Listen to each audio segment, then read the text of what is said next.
Espace TV, les grandes gueules, tout sur les dessus de l'actu.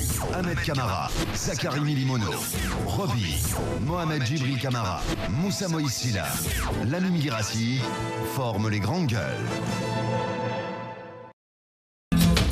Bonjour à tous, merci de nous rejoindre dans cette émission Les GG, comprendre l'envers de la tapisserie, les dessous de l'actualité. Ça se passe ici et nulle part ailleurs. 3 possibilités pour réagir à nos sujets. GG 8037 ou vous faites le 657 39 13 13 si vous êtes à l'étranger. Vous faites précéder par le code de la Guinée, le 00224. Vous allez tout simplement sur la toile, le www.espacefmguinée.info. Merci de nous rejoindre dans cette émission. On s'intéresse à l'actualité.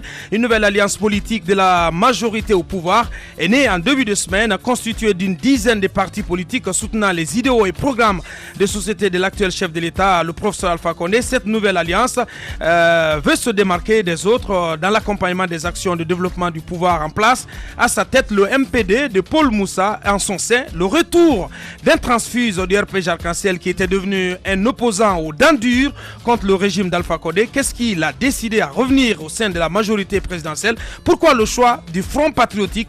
Monsieur Mohamed Lamine Kaba, président du Parti Fidèle, il va être avec nous dans la deuxième partie de cette émission. Et décidément, à la majorité présidentielle, l'heure est à la réconciliation et au retour des bannis, du moins de ceux qui étaient en froid avec le chef de l'exécutif guinéen. Des sources concordantes citées par plusieurs médias.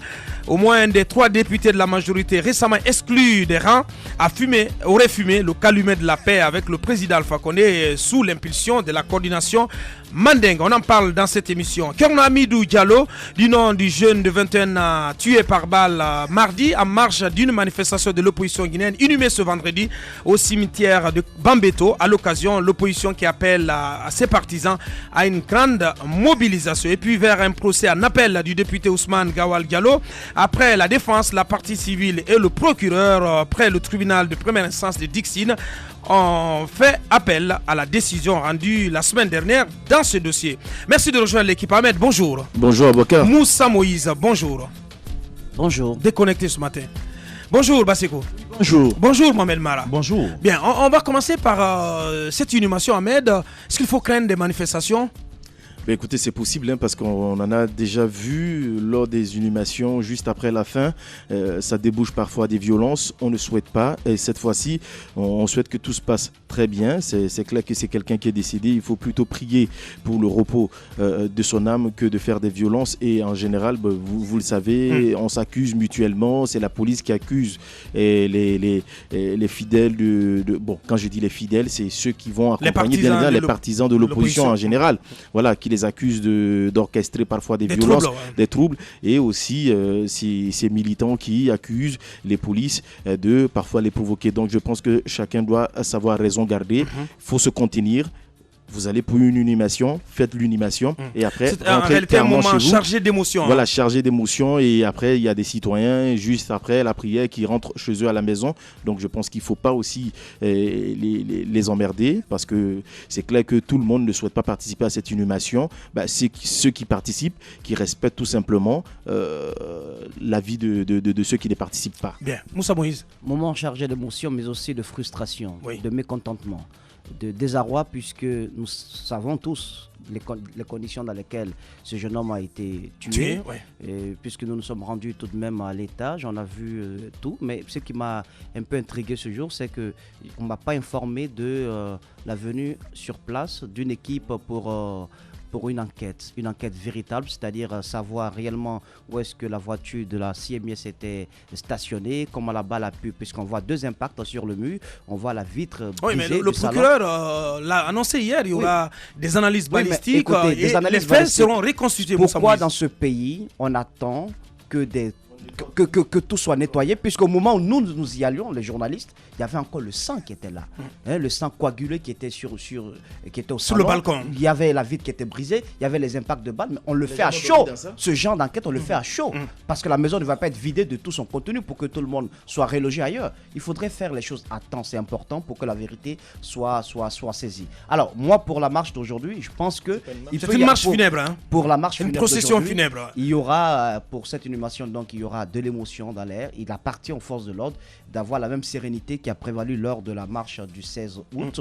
Il faudrait qu'elle soit à l'écart pour quand même veiller à ce que les autres citoyens qui ne vont pas suivre cette procession funèbre soient protégés. Mais aussi, j'en appelle aux leaders politiques afin qu'ils puissent jouer leur rôle de sensibilisation auprès de ces militants qui seront tout de même mécontents pour leur faire comprendre que des garanties ont été données par l'État. Il y a une sorte d'assurance qui a été faite, c'est une première d'ailleurs, et que tout sera, les rassurer que tout sera fait pour que tout de même la lumière soit faite sur ce dossier. Et ce qui peut aussi intriguer, c'est que le jeune, je ne sais pas où il sera enterré, mais s'il sera enterré au cimetière de Bambeto, c'est un cimetière tout de même qui lance une sorte de symbole, mais un symbole qui n'est pas tout à fait unificateur. C'est pas un symbole qui unit, c'est pas un symbole de paix, puisque là ont été enterrés plusieurs jeunes morts dans des conditions troubles pour lesquelles aucune enquête n'a été faite. Donc ça veut dire que c'est comme si le jeune Hamidou s'ajoutait à une longue liste de martyrs tués sous le régime Condé. Donc c'est un caractère. C'est pourquoi j'ai demandé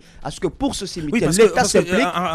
On sent de la colère aujourd'hui quand même dans les rangs. L'État s'implique au sujet de ce cimetière. Que au moins on puisse donner quelques garanties. Ce sont des âmes humaines qui ont été tout de même arrachées. Il faudrait que l'État fasse quelque chose. Moi j'aimerais quand même, j'aurais aimé voir dans des processions funèbres précédentes des représentants de l'État marcher auprès des leaders politiques pour aller inhumer des jeunes, puisque l'État ne peut pas être coupable, tout de même accepter d'être coupable de la mort dans des conditions troubles de ces jeunes qui sont couchés aujourd'hui au cimetière de Bambeto. Bien, je pense qu'aujourd'hui il ne faut pas céder à la provocation. Ahmed le rappelait, il est important que les militants donc, de l'UFDG qui vont accompagner ce jeune Hamidou dans sa dernière demeure aujourd'hui puissent le faire dans la sérénité, dans le calme, parce que on le rappelait, et ce jeune Hamidou est décédé quand même dans des conditions un peu difficiles. Et il appartiendra aujourd'hui à la justice donc de faire toute la lumière sur les circonstances dans lesquelles ce jeune a trouvé la mort. On a pris une mauvaise habitude dans ce pays. Lorsqu'il y a un crime qui est commis, alors tout de suite on vient, tout ce qui est éléments qui peuvent permettre à la recomposition de la scène de crime. La scène disparaît, on vient, on ramasse tout. Je pense que vraiment ce n'est pas une bonne chose, parce qu'il va être très difficile à mon avis aujourd'hui de reconstituer toute la scène des crimes afin que lumière soit faite dans ce dossier. Aussi, ce qui est du moins clair, c'est que les hauts responsables de la police, du ministère de la Sécurité ont reconnu qu'il y a eu violation de la consigne. Oui, mais écoutez, policier Kali Diallo. Oui, mais pourquoi on s'est empressé à aller justement ramasser tout ce qui pouvait permettre l'avancement en tout cas de l'enquête qui va être ouverte dans ce dossier. Je pense que cette fois-ci, il y a eu beaucoup de victimes comme ça dans les manifs de l'opposition. On a promis que des enquêtes sérieuses vont être ouvertes. On se rappelle encore de ce responsable également de l'UFDG. Attendez, qui avait trouvé la mort du côté de Dapompa ici. On a promis que les enquêtes vont être ouvertes. Oui, alors cette fois-ci... la matière, la liste est longue. Ouais. Oui, donc cette fois-ci, alors qu'on fasse rupture et que dans cette marche, il est vraiment important que les associations également de droits de l'homme puissent s'associer à cette marche pour quand même dire non à cette violence, à cette bavure en tout cas policière qu'on est en train de constater dans ce pays. Le ministre lui-même l'a reconnu sur cette antenne. Allez, Mohamed. Reconstitution des faits, c'est vrai, ça n'a pas eu lieu exactement dans les conditions prévues par les procédures, mais il faut quand même reconnaître qu'il y a eu cette fois-ci une certaine célérité dans le traitement de ce dossier-là, puisque c'est avant tout la hiérarchie même de la police qui a procédé à l'interpellation du présumé auteur du tir, qui aurait même avoué, même si l'intéressé, le principal intéressé, si vous voulez, argue la légitime défense. Donc à partir du moment où il y avait des témoins, parce que nous ne l'oublions pas, il y avait des acteurs de la société civile qui étaient sur le terrain, qui ont vu ce qui s'est passé, mais également les enquêtes préliminaires au niveau de la police ont établi les faits. Maintenant, l'autre côté, moi je me demande, est-ce qu'il aurait été tout de suite, si vous voulez, avisé de la part de la police de se transporter sur les lieux, d'arpenter, si vous voulez, les escaliers de cet immeuble-là dans des conditions aussi tendues, sans que cela ne débouche sur les conditions. Attendez, je ne comprends pas du tout, Mohamed. Attendez. Vous nous parlez de quelles conditions tendues? Ce que je dis, c'est mon point de vue. Mais non. Je dis bien. Les enquêteurs auraient pu se rendre sur la scène du crime le lendemain du décès. Parce qu'avant-hier, plutôt mercredi, au lendemain de la marche, il n'y avait pas de tension quand même sur l'axe. Écoutez, je suis d'accord. Sauf que ce que je dis n'est pas dénué de sens. Je vous dis, vu la tension déjà qui régnait, moi j'ai apprécié tout de suite dès le soir le fait que la police elle-même soit venue désamorcer, si vous voulez, la crise en disant, en reconnaissant que c'est un de ces éléments qui a été l'auteur de ce tir mortel, en reconnaissant et en décrivant comment les choses se sont passées sur le terrain. Maintenant, cela ne dérange pas la justice. Reconnaissons-le, Mohamed. Mais il fallait d'abord attendre. Les enquêteurs si ont pris en retard. Je suis d'accord, mais la police la reconstitution des faits. Je suis d'accord. Mais là, ça relève du procureur qui ne s'est exprimé hier. Et c'est là où, justement, je dis que la justice, elle est en retard par rapport à la police. Donc, finalement, nous sommes sur la même longueur d'onde. Écoutez, je pense qu'on ne doit pas fuir ses responsabilités sous prétexte qu'il y a une tension en l'air. C'est de la responsabilité de nos autorités de reconstituer les faits et de dire clairement ce qui s'est passé. Donc, encercler les lieux, l'État, la force appartient à l'État. Ouais. L'État peut bien le faire afin de chercher à savoir ce qui s'est réellement passé. Ceux qui dorment dans cette maison, vous pensez que ces personnes vont dormir avec ce sang, voir le sang de votre parent sur terre et sur vos carreaux? Vous pouvez rester pendant combien de jours dans ça? Je ne pense pas que ces personnes puissent laisser ça comme ça. Donc ça doit être nettoyé. Ces vitres qui ont été brisées.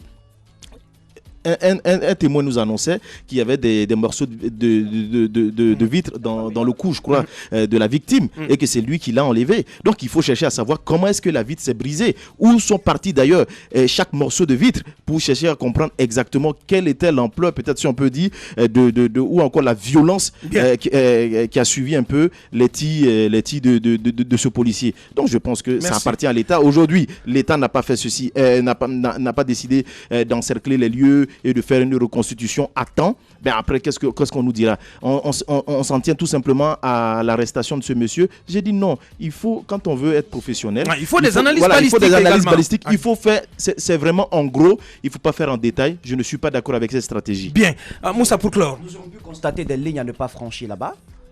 Ça aurait pu être une barrière, personne n'allait franchir, ça aurait pu donner beaucoup d'assurance d'ailleurs à la famille endeuillée. Ça aurait pu, à mon avis, calmer le jeu. Moi, j'ai apprécié une chose lors de la marche du 16 août, c'est de voir, par exemple, je ne sais pas si c'est généralisé, mais le colonel Bala Samora de la gendarmerie. La gendarmerie a eu un comportement exemplaire le 16 août. C'est le cas de le dire. J'ai vu deux pick-up de gendarmerie qui traversaient la station de Amdalaï.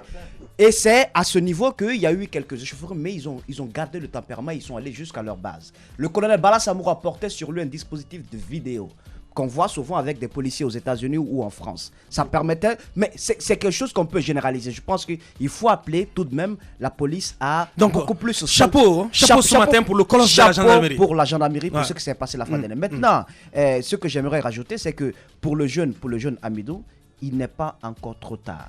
C'est que lorsque la hiérarchie de la police dit nous avons arrêté un capitaine, nous avons fait ceci, nous avons fait cela, c'est de bonne foi peut-être, mais cette hiérarchie est obligée de le faire, puisqu'il y avait des témoins là. Puisqu'il y avait des témoins qui ont échangé avec le commandant de l'unité qui était juste au poste à côté, qui lui ont dit que c'était pas une bonne méthode de diviser la foule qui rentrait chez elle en deux, et qu'il fallait plutôt laisser les gens rentrer. Donc je pense qu'ils étaient obligés de dire toute la vérité dans cette affaire.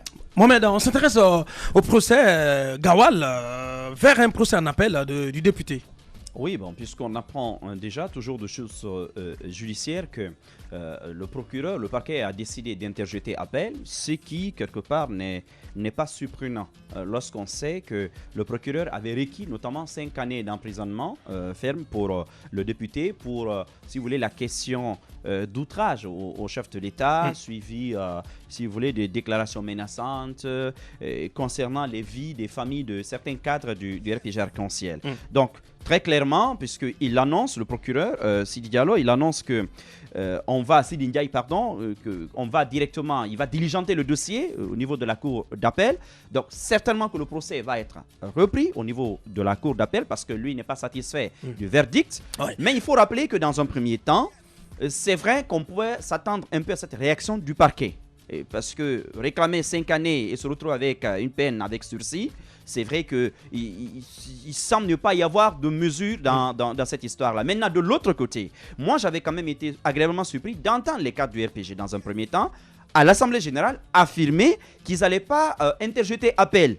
Parce que tout simplement, ils voulaient calmer les jeux. Je ne sais pas si vous avez lu ces déclarations-là. Je crois que c'était de Kera, si je ne me trompe, sur certains sites internet. Alors, je me suis dit, au moins, on va calmer le jeu politique. Mais lorsqu'on apprend par la suite que les victimes, donc, si vous voulez, du côté ou les parties civiles, du côté du RPG, ont décidé aussi d'interjeter appel. Donc, ça relance encore une fois le débat sur ce qui s'est passé. Puisque c'est surtout peut-être l'attitude du député, peut-être après.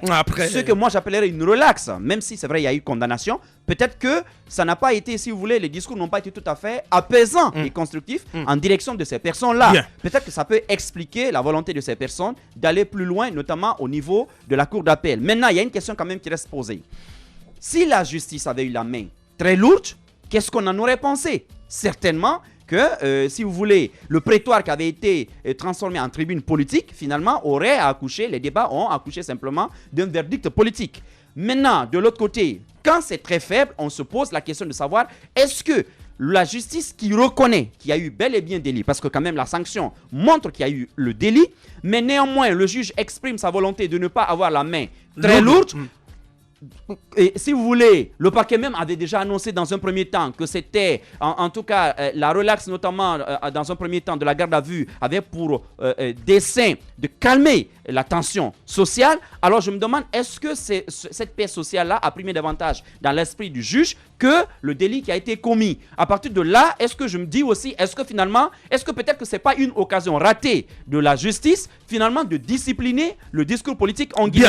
Ce sont quand même des questions, à mon avis, qui vont être posées et que seul le verdict en appel pourrait nous amener à comprendre exactement quelle va être la décision. Bien, Ousmane Gawal Diallo, donc qui va devoir retourner devant la justice. Un mot rapidement pour toi. Un mot rapidement, c'est qu'au soir même du verdict qui a été prononcé par le juge Mangadou Basso devant donc le tribunal de première instance de Dixine, on a entendu cet avocat, Maître Dina Sampil, donc, qui défendait la partie civile, qui a dit que le juge avait choisi le juste milieu.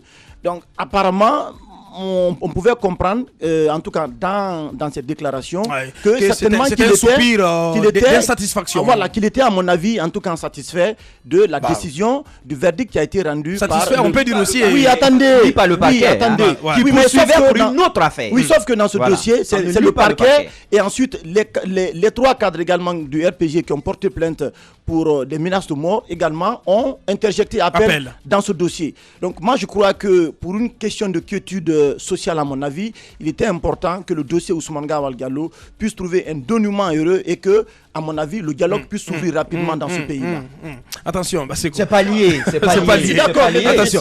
Moussa Moïse, on prend la direction de l'hôpital Ignace Dine. Vous nous apprenez ce matin, des montants colossaux manquent à l'appel au niveau du compte de cet établissement hospitalier public au niveau de la BCRG.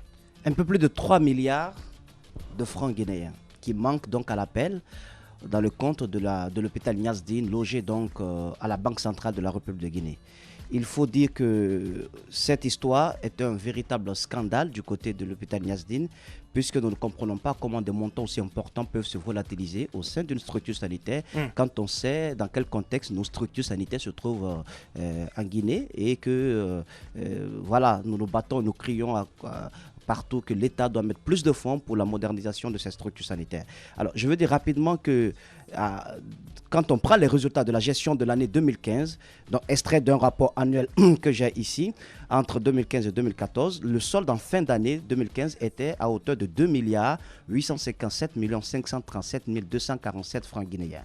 Et les recettes issues des achats à cette même année étaient alors de 2 401 338 500 francs guinéens. Alors, donc ça veut dire qu'il y avait de l'argent dans le compte de l'hôpital Ignace Dine logé donc à la BCRG. Au niveau de la BCRG. Alors, ce qui se passe...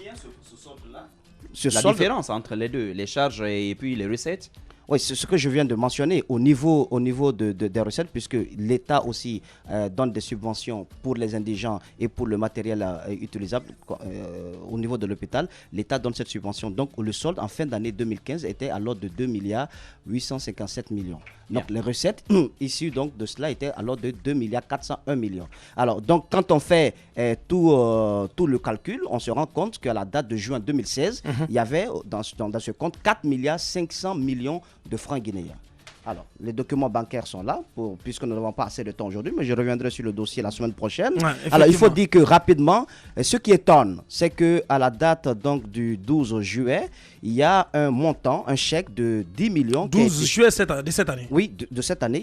Il y a un chèque de 10 millions qui a été émis par le directeur de l'hôpital Niasdine, donc pour que des prestataires soient payés. Les grandes gueules. À la Banque centrale, on se trouve qu'il n'y a pas de provision. Il n'y a pas assez de provision pour payer le chèque de 10 millions pour une structure sanitaire aussi grande que l'hôpital Niasdine. Incroyable. Alors, la Banque centrale, puisque comprenant peut-être qu'il s'agit quand même d'une structure sanitaire, il y a peut-être des vies en danger, paye le montant, mais il se trouve qu'en payant le montant, l'hôpital est déficitaire d'un montant de 1 559 250 000 francs guinéens. C'est assez grave. Le directeur de l'hôpital dit, écoutez, on a peut-être imité ma signature. Il va lui-même, au niveau de l'inspection, il en appelle à un audit. L'audit est fait, mais ce qu'on ne comprend pas, c'est que pendant la même période, lui, Awada, il a quitté le pays pour aller du côté de la France et il sait bien que ceux qui signent sur les chèques pour qu'un seul copec soit retiré du compte de l'hôpital Niasdine, c'est lui et l'agent comptable. Alors, l'agent comptable, les signatures sont là, puisque quand on regarde à la date du 12 juillet, celui qui a émis le chèque, celui qui a déposé le chèque, tous les montants sont là. Donc, je reviendrai là-dessus la semaine prochaine. Alors, donc, dire qu'on a simplement imité la signature du directeur général, c'est assez grave. Ce qui risque de se passer, c'est qu'au jour d'aujourd'hui, lorsque on aura un malade à opérer, par exemple, du côté de l'hôpital Niasdine, il n'y aura pas de moyens pour acheter tout ce qu'on appelle les charges incompressibles. On ne pourra pas acheter de gants, on ne pourra pas acheter de matériel pour stériliser. Est-ce que les responsabilités sont établies? Les responsabilités, on attend le résultat des audits qui doit normalement tomber aujourd'hui ou lundi, si ça prend du temps, pour que l'on puisse savoir. Mais c'est grave, parce que des vies, nous allons perdre des vies du côté de l'hôpital. Je donne juste un exemple. Le médecin veut garder l'anonymat, mais lorsqu'il a eu à intervenir sur une dame, il n'y a pas eu de gants, puisqu'elle avait fait un arrêt un peu respiratoire. Il fallait des gants pour qu'il puisse faire un massage cardiaque. Il ne pouvait pas toucher la dame puisqu'elle venait de l'intérieur du pays à main nue. Les grandes gueules. Parce que tout simplement, il n'y a pas de moyens pour les acheter. Aujourd'hui. Des gants? Oui, des gants. Oui, puisqu'il n'y a pas. C'est le comble. L'hôpital doit 1 million à la Banque centrale. L'hôpital n'a pas un seul franc dans son compte. Comment c'est compréhensible cela? Et on parle de lutte contre Ebola. Ebola a pu être une chance pour nous. L'État se bat pour mettre quelques moyens dans ce compte. Il faudrait qu'on nous explique. Au-delà de tout, les contractuels qui travaillent au sein de l'hôpital Niasdine, qui sont pris en charge par les montants par la subvention que l'État donne, puisqu'il n'y a pas un seul franc guinéen, ces contractuels ont décidé également d'aller en grève.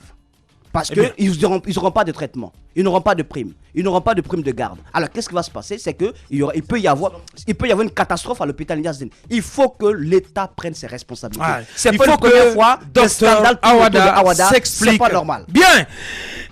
Continuez à réagir au GG 8037 au 657 39 13 13 ou sur la toile, sur le www.espacefmguinée.info.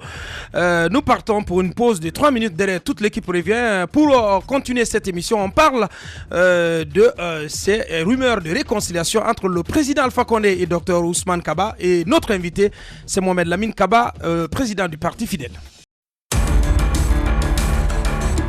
Les grandes gueules de Radio Espace, véritables fins finaux dont les folles et espiègles fréquentations font le délice des millions d'auditeurs et téléspectateurs. Ahmed, Moïse, Roby, Aboubacar, Tamba Djibril, Yero, Lamine roulent pour la bonne gouvernance depuis plus de 8 ans. Et ils ne sont pas prêts de rendre les armes de la démocratie. Les grandes gueules sur Radio Espace ou le socle de la liberté d'expression en Guinée.